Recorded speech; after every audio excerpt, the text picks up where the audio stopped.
We're going to look at Islam and how Platonic forms show up there in various ways. It's very interesting. So the relationship between Islam, the Prophet Muhammad, and Platonic forms is primarily a subject of Islamic philosophy and mysticism, which is called Sufism. Thinkers integrated Greek concepts into an Islamic framework. So Islamic philosophers that were known as the Falasifa encountered Plato's works during the 8th and 9th centuries through the movement of translation. A great many Western works were translated into Arabic and so forth. And they adapted Plato's theory of forms, the idea that the physical world is an imperfect reflection of eternal, unchanging archetypes, to align with Islamic monotheism. The early scholars explored how the forms might exist as universals in the mind of God. Many medieval Muslim thinkers revered Plato, often calling him the divine Plato, sometimes even considering him a prophet or a recipient of divine wisdom. Later philosophers interpreted Platonic forms as gradations of light, viewing the physical world as a dim reflection of the divine, pure radiance of the archetypes. While the Quran does not explicitly mention Platonic forms, later philosophical and mystical traditions established several links. Some theologians developed the theory of Mohammedan light. In this view, Muhammad is not just a historical figure, but a primordial metaphysical archetype, effectively a Platonic form of the perfect man, created by God before the physical universe.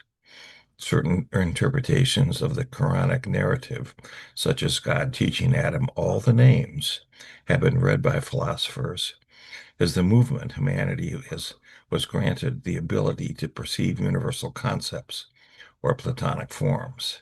And historical critics controversially claimed that Muhammad's teachings were a Platonic heresy, suggesting his legal and spiritual systems were essentially Platonic ideals adapted for the Arab world.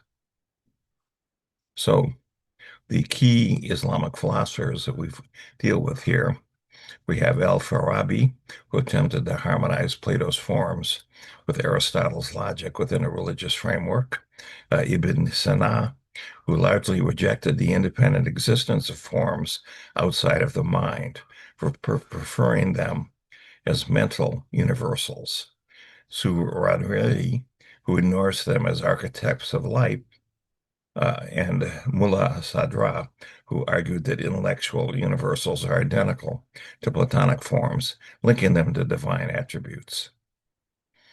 Early Islamic theologians and later in the Hanbali traditions raised several fundamental criticisms against Platonic and Greek philosophical concepts. The objections were primarily centered on protecting the absolute sovereignty of God and the primacy of revelation over human reason. So one of the most significant clashes occurred over the origin of the universe. And in the Greek view, Plato and Aristotle generally posited that matter or the cosmos was eternal, God, or merely shaping pre-existing matter. But the Muslim theologians argued this directly contradicted the doctrine of creatio ex nihilo, creation out of nothing. They maintained that if matter were eternal, it would be a partner to God, undermining his status as the sole necessary originator. There was a different problem of universals, nominalism versus realism. Plato's theory of forms suggests that the universals, like humanity or justice, have a real independent existence. And the scholars were staunch nominalists. They argued that universals exist only as mental concepts, have no external reality outside of specific individual things. To these theologians, affirming the independent existence of forms threatened the oneness of God by creating a realm of eternal entities alongside him. There was a limitation on divine knowledge. Philosophers influenced by Greek thought often argued that God only knows universals, not particulars. That is, the individual changing events, as knowing the latter would imply change within God. So the theological critique, uh, the most famous of which was the incoherence of the philosophers, labeled this view as heretical. Argued that it stripped God of his omniscience, and his active role in the lives of individuals was essential to the Quranic portrayal of a God who hears every prayer and sees every action.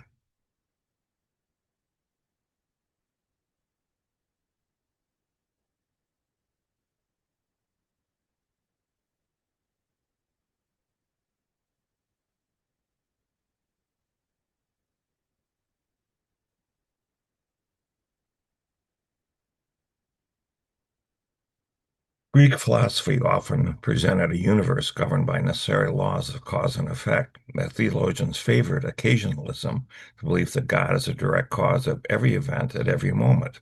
They argued that natural laws are merely habits of God that he can suspend at any time to perform miracles. To say a cause must produce an effect was seen as limiting God's absolute freedom and power. There was a denial of bodily resurrection.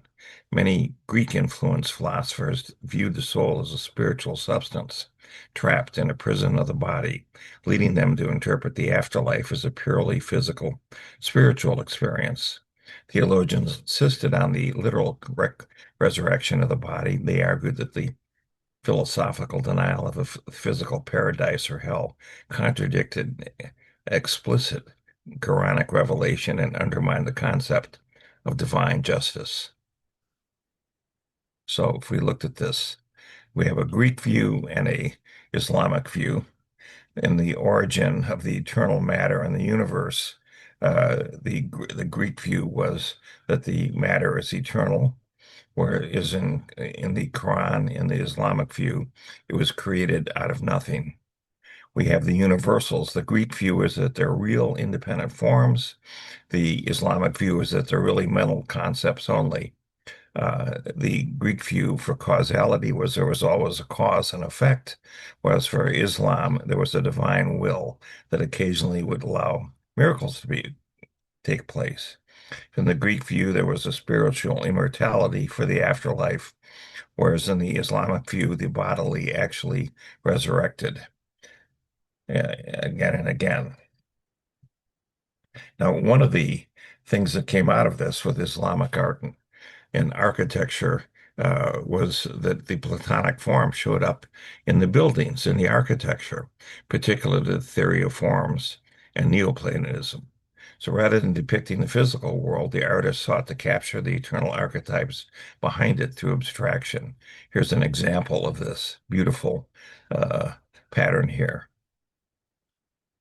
So the Platonic philosophy prioritizes pure geometric shapes as reflections of unchanging objective truths.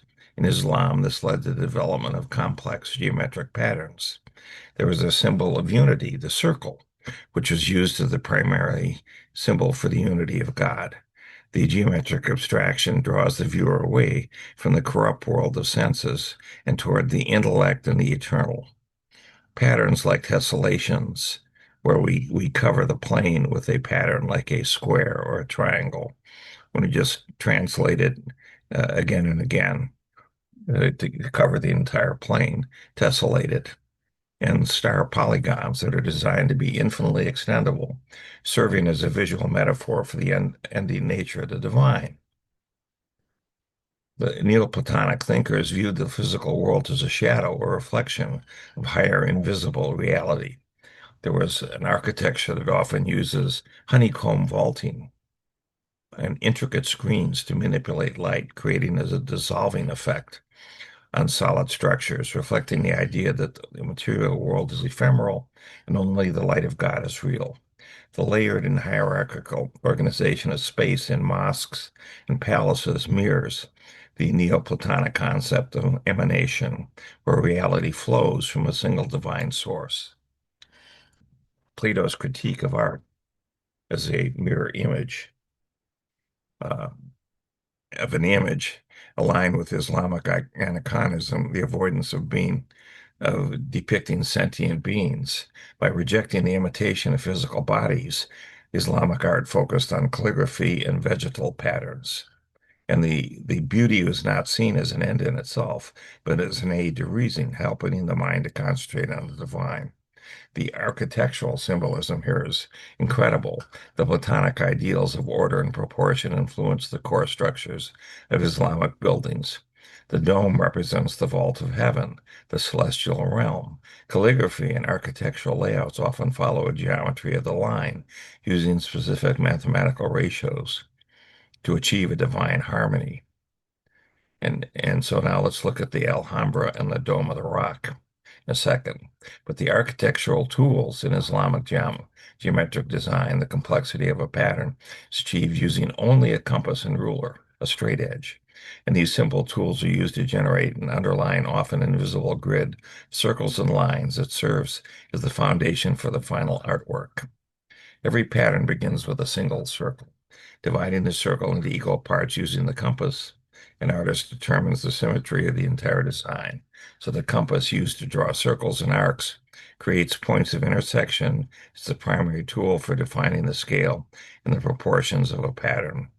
The straight edge is used to connect the intersection points created by the compass to form straight lines and polygons. There's a complex network of overlapping circles and lines, sometimes called a construction grid, that's drawn first. Then the artist selects specific segments of this grid to outline the final visible pattern, such as stars or rosettes. There are different types of symmetry. There's a fourfold symmetry based on dividing the circle into 4, 8, or 16 parts. And this is common for creating, for example, an 8-pointed star. There's a fivefold symmetry based on 5 or 10 divisions, often seen in complex Persian patterns. And there's a sixfold symmetry based on 6 and 12 divisions, leading to hexagonal grids and 6-pointed stars. So here's an example of some of these things. To visualize, you can see the sorts of patterns that we've been talking about and how they can tessellate the plane. I can take this and this and cover the entire plane with these patterns, for example. And similarly over here, you can see how we started with something simple, but we end up with this beautiful pattern over here. So when you look at this, we see the link to spirituality in landmarks like the Alhambra and the Dome of the Rock. The geometric principles are not merely decorative, they're a physical bridge between mathematical precision and spiritual philosophy. By applying the geometry of the line, the architects transform stone and tile into a visual language that invites contemplation of divine order. The Alhambra, which is the Nasrid palaces in Granada, are world-renowned for their exhaustive use of planar symmetry. Mathematicians discovered the Alhambra's tile works include nearly all 17 mathematically possible wallpaper symmetry groups. This level of complexity was achieved centuries before Western mathematics formalized these concepts. The bow tie, a signature motif found in the court of the myrtles. The shape is constructed by creating a lattice of circles and selecting specific arcs to form the bow tie tile. The architecture uses specific ratios, such as 1 to the square root of 2, which is the ratio of a square side to its diagonal, to determine the height of doors, windows, and wainscotings. And the honeycombs in the court of the lions, thousands of small three-dimensional geometric pieces grouped together in domes to create complex rhythms that mimic celestial vaults. So here we have some pictures of the Alhambra, as you can see. And then here we have, let me go back to this. And you can see here the incredible beauty of this as it's laid out. And then we have the Dome of the Rock with the geometry of ascension. This is in Jerusalem. It's on, I've actually been to it. It's a wonderful building. The building is shaped as an octagon, a geometric transition between the square, which represents the earth, and the circle, which represents the heavens. So this symbolizes the Prophet Muhammad's ascension from the physical to the spiritual realm, and modern studies suggest the building was designed using a system triangulation, overlapping circles and equilateral triangles, potentially the golden ratio to create its balanced and organic composition. The structure consists of two octagonal ambulatories surrounding a central circular space. The geometry directs the viewer's focus inward toward the sacred rock, while the repeating motifs on the walls suggest the concept of infinity. So here we have a picture of Dome of the Rock. You can see here it is here. You can see some of Jerusalem behind it over here, but you can see the incredible work that's been done on trying to find these different symmetries and patterns. Uh, the, so it goes. So there you have it.